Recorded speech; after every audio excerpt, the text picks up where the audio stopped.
I've known Chiraya for years when she produced the live food events in Sedona, and she's been a warrior, but in a very positive way for peace and change and love and ascension and possibilities. So she is a huge ally in this awaken movement. So I'm very excited she's here, and she's always getting amazing downloads and poetry. She's also the author of some great poetry books that I have.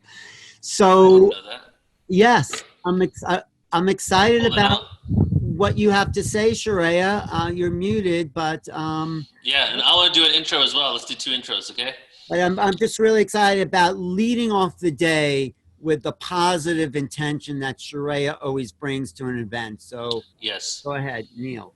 Yes, and I would like to also say that Chiraya was our first host at our first big conference in 2012 in Irvine, California. That's how we got connected. So we've been friends since 2012. Since then, she's assisted me with so many projects, even designing the current website that you see right now. She basically laid it out for me and then helped me hire someone to design the whole thing and walk with me the whole way. And whenever I have events and I need assistance, I always bring Chiraya on, and just been right there next to me the whole time, and I'm there for her. We're just like, I love you so much, and everything you do. Not only does she, is a spiritual teacher, does energy work, but she's also an entrepreneur, can help you with all types of technical stuff. She can jump onto anything. She's a really multifaceted person. So Chiraya, I love you. Welcome. Thank you so much. I'm so grateful to be here with you guys, and I just want to say what a great job everybody's doing. Brendan, you're a genius. Thank you.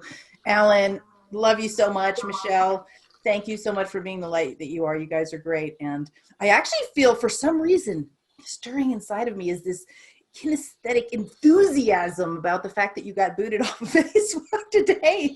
And it's funny, but it's almost like it's the beginning of a new era for us. It's like, okay, great. If they don't want us on their platform, where do we go? How do we recreate this so that we do our vibration? And maybe we're just not a match. Maybe those vibrations are just not a match anymore. And we will recreate anew and take this as a positive thing that will propel us forward. And that's what this whole talk is about today. And Alan, feel free to chime in with questions or comments or what have you also, if you like. I created a little presentation for us, and we're going to talk about how consciousness is driving reality, and it truly is. And even though it's a little bit strange right now in the sense that it's all mixed up with lower consciousness, higher consciousness, things coming to the surface. Nevertheless, even though all of those karmas are playing out, consciousness is still nevertheless driving reality. And that is our safety net. That is our keynote. That is our way out of the fray. And here's just a little bit more about me. Everybody mentioned it so nicely. I do write books. I've got a podcast that I do occasionally, and I do research into ancient history and all kinds of fascinating things. I'm an artist, and I'm a lover of life. Now, what you think you become, what you feel you attract, what you imagine you create. And so Buddha has said this, and this is some of my art dotted throughout this presentation, by the way. Now, let's think about this. What we think we become, what we feel we attract, what we imagine we create. So does that mean that we've created all the chaos and craziness that we're experiencing right now in the earth plane? Yes, in one level it does. Now, we didn't intentionally go out and say, hey, we're going to create a bunch of chaos, but there's a lot of levels for how these things get created. We're going to get into that. And the good news is, despite what's bubbling up in the collective consciousness, we have the capacity to, and can, and will, and do reframe and refocus and pivot and shift so that our own personal experience and even the experience of our families and our communities and even our world can stay more and more positive, uplifted, harmonious, pointing to that well-being, that beauty, that love, that cherishing, that energy of compassion, that energy of friendliness and helping one another. This is what I feel humanity really has in its heart at the deepest level. And there's been a lot of interference with that. And there's been a lot of challenges to that, and people have gotten off track a little bit. But sin means missing the mark. So have we been missing the mark? You know, you could call it sin and bad and go down the negative whole of the conditioned religious thinking that actually is a lower consciousness, or you can think of it as, oh, we've just been slightly off track here with how we understand who we are and how we create. So let's keep refocalizing ourselves and get back on track. I mean, if this dude can walk on coals of fire while blowing the trumpet, you know, how much more can we do, right? So our consciousness really does drive our experience in this world. But who is in charge of your consciousness? That's really the question. Who has gotten a hold of your consciousness and who has pointed it in certain directions that you might not even be aware of? Is it all you? Are you the only one steering your consciousness right now? Or are you being influenced by the social media, by the news, by your interactions with others and your family, by social policies right now, right? So when you look at people behaving en masse in certain ways, and when you look at people having challenges, fighting with each other, now that's imprinting what? Our consciousness. So, you know, Esther Hicks says, well, you know, to Abraham, like, well, are we supposed to put our head in the sand? And at some points, the answer is yes. Actually, you know, see no evil, hear no evil, speak no evil, kind of what Michelle was pointing to earlier. Like, it doesn't mean have no fun, because the negative polarity would say later after that, they'd say, well, if you don't do any of that stuff, then you're not going to have any fun. But the truth is, when we focus our consciousness enough towards what we want, we're basically not seeing the negative. We're not hearing the negative. We're not speaking the negative. We reframe it. Like, something negative happens. We see contrast in the world. And then it's not that it didn't happen. It's not that it's right or wrong, good or bad. It's not that you're not going to have emotion about it. It's not that you're going to like it, or you have to love it, because you're not going to love it. We can love unconditionally without loving the negative things that have happened. We don't love them, but we can open our heart, you see? So now we have to pivot, like Strega Nona says. So Strega Nona is the author of a children's book series. Well, she's not the author, she's the character in it. And Strega Nona says, the art of magic is to see and not see. So we witness and we see all these things going on, and then we shift our consciousness and put it where we want to go. And as enough of us begin to do that, then that is literally the driving force of creation. It supersedes the power of the existing social media news, interactions with others in your mind, and how that makes you think, social policies, and everything else from the collective consciousness. You thinking for you, your inner being focusing positive energy towards a bright future is more powerful. Okay, the other places where we get conditioning to our thinking is our ancestral lineages, our past lives, and our early childhood. And these things aren't going to be necessarily obvious to us. And we haven't on purpose decided we're going to run these old patterns. I mean, in a way, we have decided on purpose, because we decided to come here and take a body, right? But that doesn't mean that we wanted to have the challenges that they brought forward. Now, on some level, you could argue maybe we did. But the point is, you're being conditioned on multiples of levels, and that conditioning can be cleared by you with the help of healers or on your own. And so all of the conditioning from ancestral lineage, past lives, early childhood, and cultural conditioning can, in fact, be cleansed, cleared, cleaned away, washed away, and our consciousness can be recreated anew. Our subconscious can be clean, pure, and pristine, white as snow, as they say, so that we can recreate the world in our own image and recreate our lives in our own image. And this is why we must learn to focus our attention on our own desires for a positive, harmonious experience of life. So we leverage the contrast, and we notice what's arising as a manifestation from all this past collective conditioning, and we forgive it, we love it, we bless it, we heal it, and we move on.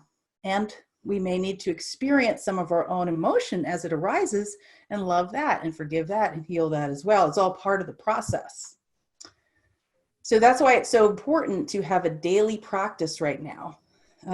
Divine Mother, in one of the books, gave me the recalibrations process. And you can see the books on the website, chirayadharma.com. And the practice is attune, align, dissolve, design. We attune to our high self, God, source, our spirit, whatever you call that. Just call it. I don't care what you call it, just call it. We align with our purpose in the moment, whether it's your larger purpose or a particular purpose you want to create on. We dissolve the blockages and the belief systems in the way of that coming true. And then we design our way forward by deciding how we want it to be instead.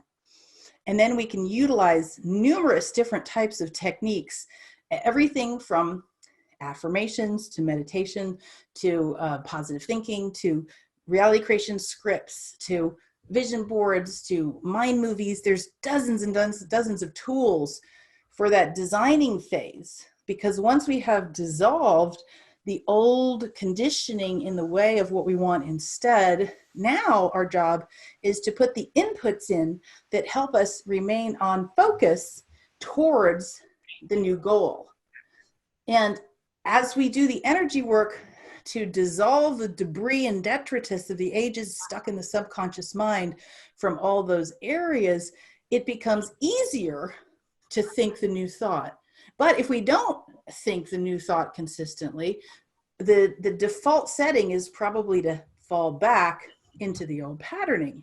And so that's why it takes practice. It takes coherence. It takes a plan. It takes a bit of a strategy and a decision. It doesn't have to be a hardcore mental strategy decision thing where that makes you feel funky. Like that's maybe counterproductive. But how are you going to set up your day so that you can attune, align, dissolve, and design your way into the higher harmonious future that we are all feeling and know exists for us beyond these strange times that we're in? And even now in these strange times, we can have the most amazing days.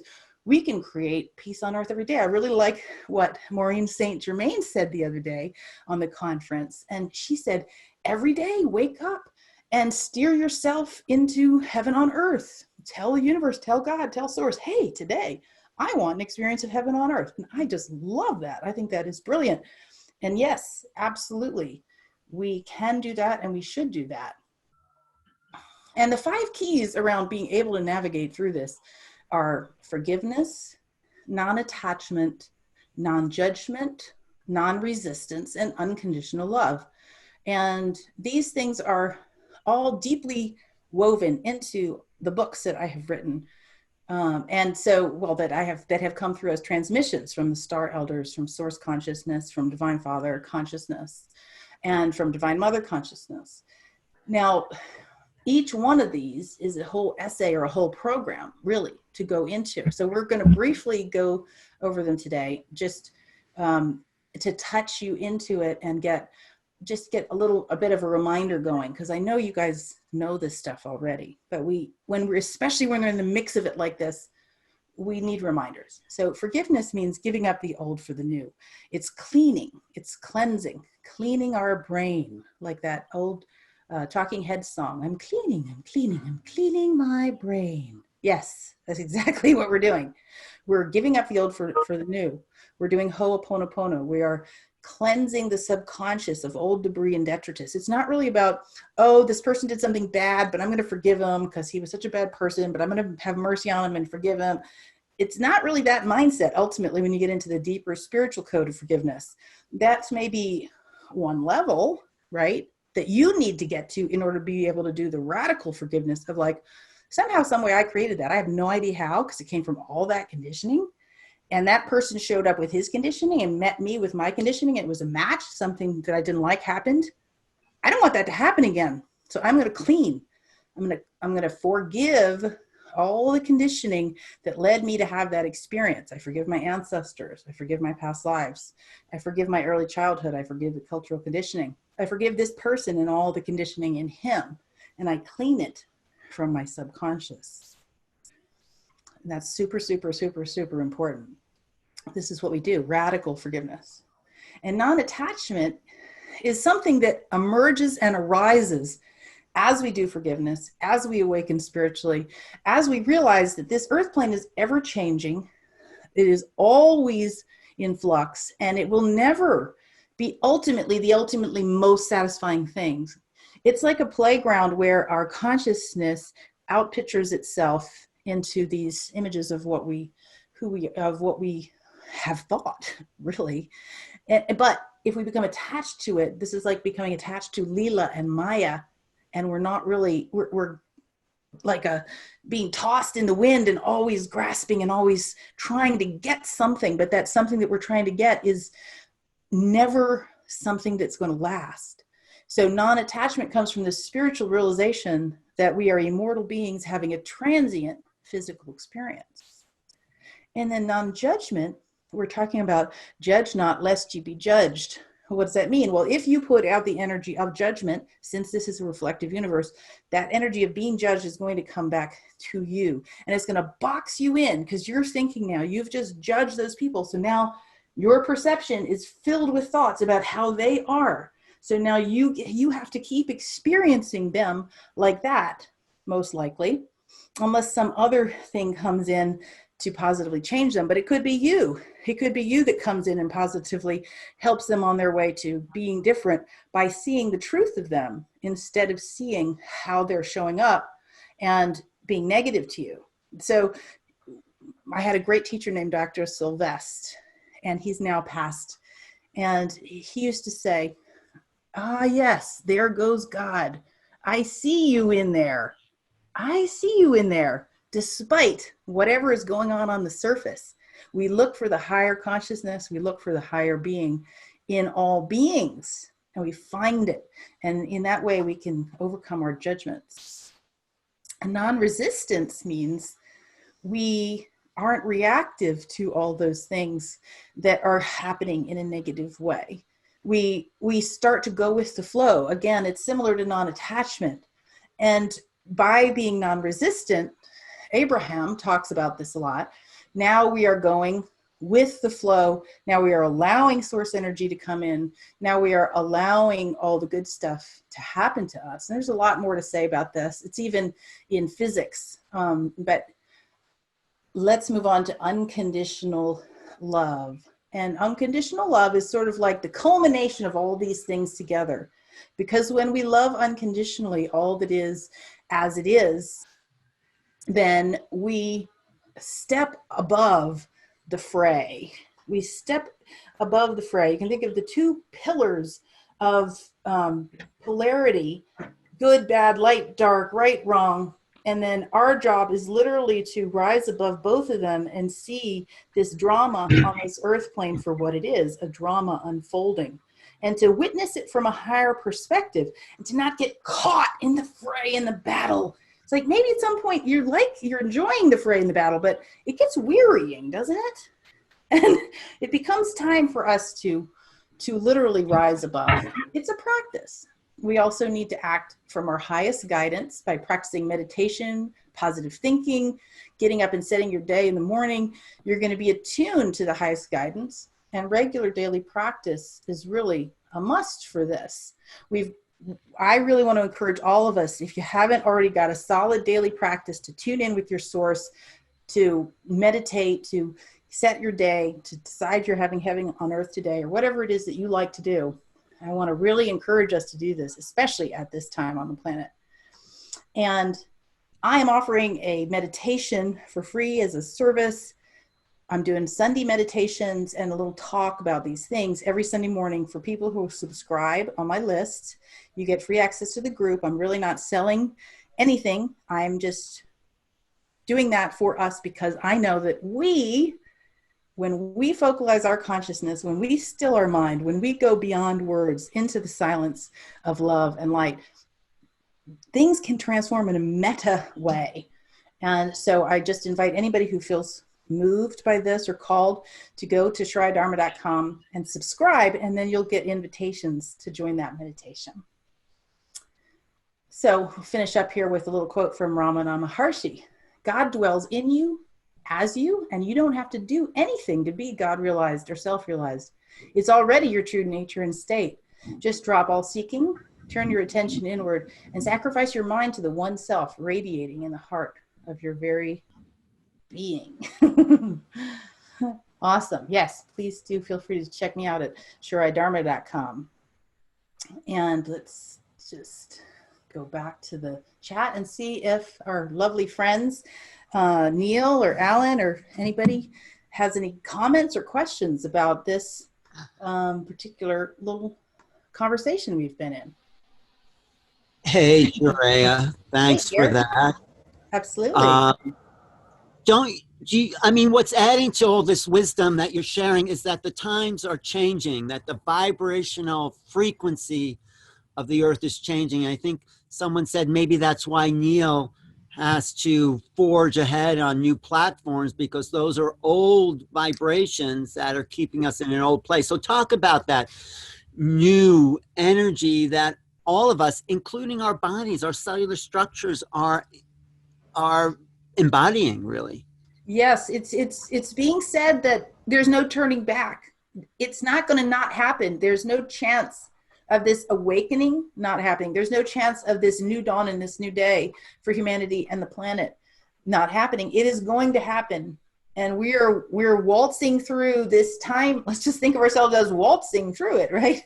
Dancing through this time frame where this old energy from the subconscious, from the hidden, from the shadow government, the shadow social things that have been going on, all the hidden stuff is showing up so we can see what's been underneath humanity. And at the same time, in our higher consciousness, we need to steer it to what we want. So what do we want in a social media platform? Right. What do we want in our ability to broadcast? Neil, Alan, just riff on this with me here. Neil's the perfect person to design a social media platform because he's dealing with it. It'll just take too much effort, take away from creating events. But what we really want is definitely the censorship element of it all and transparency, because they can just do it without giving you information on why, and it's I understand that the argument is they're a private company, so they have the ability to do that. However, when you get to the point where you can sway public opinion all over the world, even more than one single country, you're no longer in the private sector. You need to have some regulations. So what's going on with social media platforms is they don't have the regulation. So that keeps them in check so that it's better for us, So we need to create something that has those involved in it. Let's brainstorm about it, but let's also ask people in the, online here for their contribution, so it becomes a whole community thing. So maybe we can have a forum you could schedule with all this 7,000 people signed up.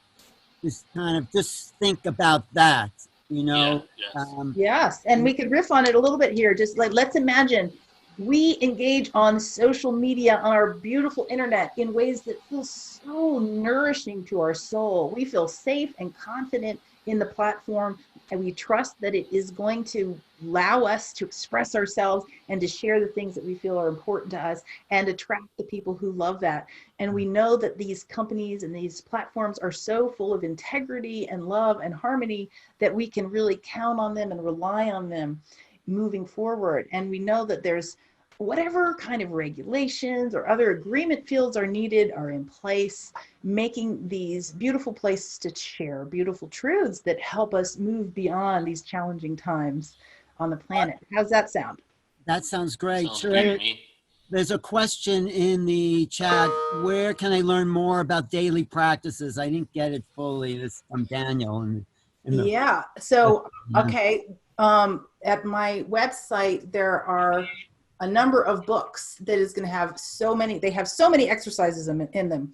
And if you join my list, if you feel called to, go to Chiraya Dharma and join the list, and we do a weekly practice together, and then you could translate those practices into your daily life if you feel called to, or modify them to your liking. So that's one way I'm offering to help support people with the daily practice. There's another question here too. I find the survival I am an immigrant solo show, so pervading that I am trying to figure out how to effectively counterbalance. Just a quiet meditation doesn't seem enough. How to amplify to finally get out of survival mode. Yeah. So the quiet meditation will be the first thing to still your mind, because the survival mode means that your brain is kicking into the fight or flight mentality. And that's what happens. There's no judgment on that. It's just, we get into stress mode, and that causes a lot of chemical reactions to happen in our body, which makes it more difficult to slow down and quiet down. So believe it or not, the simplicity of practicing silence is really just the first step. It's a first very important step to being able to get into the energy where your new thoughts of what you want instead become potentiated enough to carry you beyond the old experience. And that's a very quick nutshell on that. I hope that that is helpful. And yes, there are many things, many steps after quieting the mind, or even while you're quieting your mind, because when you are in a quiet mind state, now that is when you want to recite your reality creation script. You want to do your visualization. You want to feel the new feeling of harmony, positivity, and well-being from that state. Does that make sense? Yeah, no, great. That same woman says, I think loss of Facebook is no loss of yours ultimately. This other comment from Bill Van Horn says, it's about phase shifting reality deeper into darkness and false conditioning. When that happens, it creates an energy. The dark hand feeds on it. It makes Chiraya's work more important than ever. Do you have a comment? So I'm going to strive to comprehend exactly. That's a deep thought he has there. They're talking about, it's about phase shifting reality. Do you see it under the comment section? Q&A, or it's in comments? Yeah. So, okay, it's all about phase shifting reality deeper into darkness and false conditioning. So phase shifting reality deeper into darkness and so shifting out of it, I guess. When that happens, it creates an energy. So when you try to do that, it creates an energy the dark hand feeds on, like when you are basically involved in it. So it makes what you're doing more important than ever. When you try to shift out of the darkness and conditioning, it gives more, they come after you more in a sense. So this is why what you're teaching is. Well, yeah. And so it's like, that's that polarity, right? That's that my two elbows are representing the columns that are battling each other. And what Bill, I think, is we're phase shifting to a higher consciousness where we can witness and see the play of this drama. And like Alan said, this sort of war almost is becoming apparent here, this battle for what are they doing when they censor you? They're saying, we don't want your thought forms to influence anybody else. We don't want your thoughts that you're thinking to condition the people that are on our platform. That's what they're saying. They're saying, we don't want you to reality create in your way, because we know that when you put out new thought forms, it's going to create a different reality, and we don't want you to do that. So in essence, that's what they're saying. But we're saying, well, okay, we won't do it there. We'll do, because we're doing it because that's what we want to do, and we're free beings. Yeah. We have the right to do that. So yes, and I agree with Bill. It is important, and that's why I'm speaking about it, because never has there been a more important moment for us to get a hold of our thoughts and get a hold of our consciousness, because it is being conditioned in multiples of ways. And if you go back to what John D'Souza was saying yesterday, I recommend people to go back and listen. There is some very naughty things going on potentially that he's talking about with conditioning people who are watching mainstream news and things like this, like literally like programming. Right. So now, how do you counteract that? Your own thoughts for yourself are still more powerful. And again, what do we do with these guys who are doing these things? We love, we forgive, we become unconditional. We feel the pain, the hurt, whatever we're feeling about it, and yet we move beyond it. We love that part unconditionally. We love this whole co-creation unconditionally. We become non-resistant to it. This is what's happening now. Oh, wow, censorship. Okay, how do we want to respond? What do we want instead? How do we now focus our consciousness towards these new realities of our own choosing and continue to do it? Right. With love. I just wanted to say, Timothy Leary used to talk about the thought police. And one of the reasons he was banned is because he had something that would make people think differently. but we're not talking about drugs here. We're talking about exchange of ideas, which I think is even more powerful than anything Timothy Leary was doing. So we are really helping people to think differently. We're helping each other to think differently. That's why I'm here for 5 days, because I want to learn everything everyone has to say. So it shifts the programming that I've been fed my whole life. So we're all helping each other to lift up into these new realities. What were you saying? Yeah, you kind of tapped into like the whole concept of the saying, don't be against something, be for something. You know, when you're against it, you create more of it, you create more of the energy. And then when you're for something else, by default, you're not energizing the other thing that is on the opposite of the spectrum, right? Like you're energizing the solution, right? And that's actually what a lot of people have been saying. Billy said it like 4 times in his talk, at least, like that focus on the solution. And that's what it is right now. We've, a lot of people, including myself, I really do check myself a lot of times, have been complaining a lot about the way things have been going. And, but now we have to realize there are actually more of us that are complaining about the way things were, that we don't think that we're for the best interest of humanity. So there's enough of us now to create something different. So events like this is what's key. We are all independently having these thoughts. Let's bring a cohesiveness together and synergize our energy so we can create that change.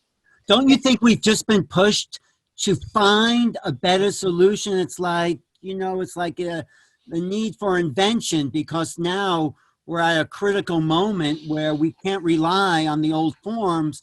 So we are all being pushed to awaken to new creativity, to see, okay, we have these basic internet platforms. How are we going to make it more accessible to a larger number of people that will start to influence more people? So yes, exactly. So there is so much good in it all, and we have to be gentle with ourselves when we do have emotions, we do have reactions, but we're learning how to navigate and to continue to pull ourselves back into that still point within, from which we can really bring in the focused thought and creativity of what we're co-creating. And imagine with me all of the millions and even probably potentially billions of people around the planet right now who are beginning to awaken, or who have been awakening, who are already awakened to these higher truths and this higher knowing about how humanity really operates from the heart.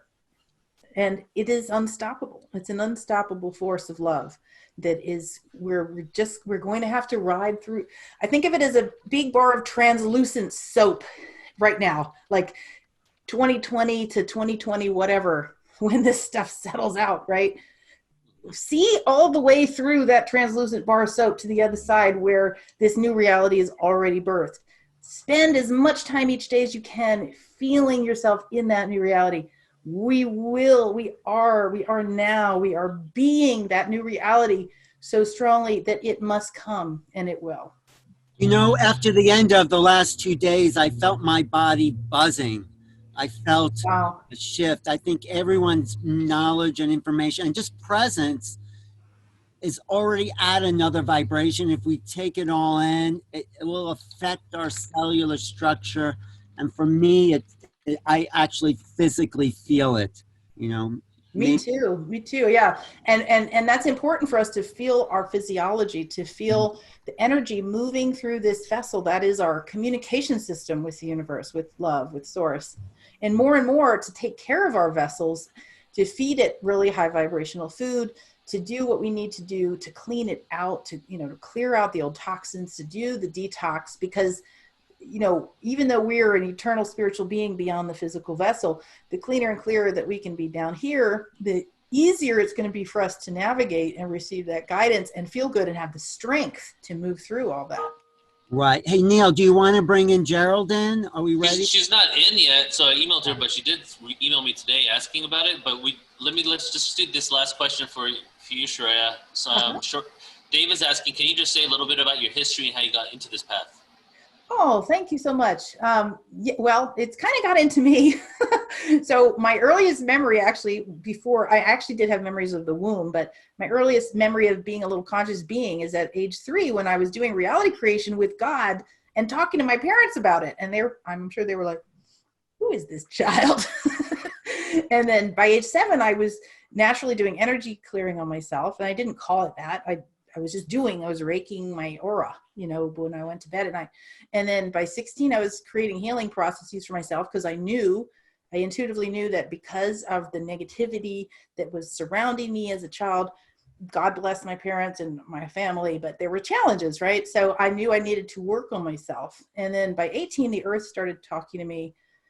By my early 20s, I started having connection with the goddess and the word spirit. And I'm like, what does that mean? And then throughout my 20s, I took multiples of healing trainings in different modalities, everything from soul clearing to healing touch to energy work and on and on and on. And then, and had a lot of direct teachers coming to me. And then the guides started teaching me directly different healing modalities and speaking to me about these things and how they were helping me on my path. And then from there, it just kept increasing in terms of the abilities, the psychic abilities that started unlocking and all that, excuse me.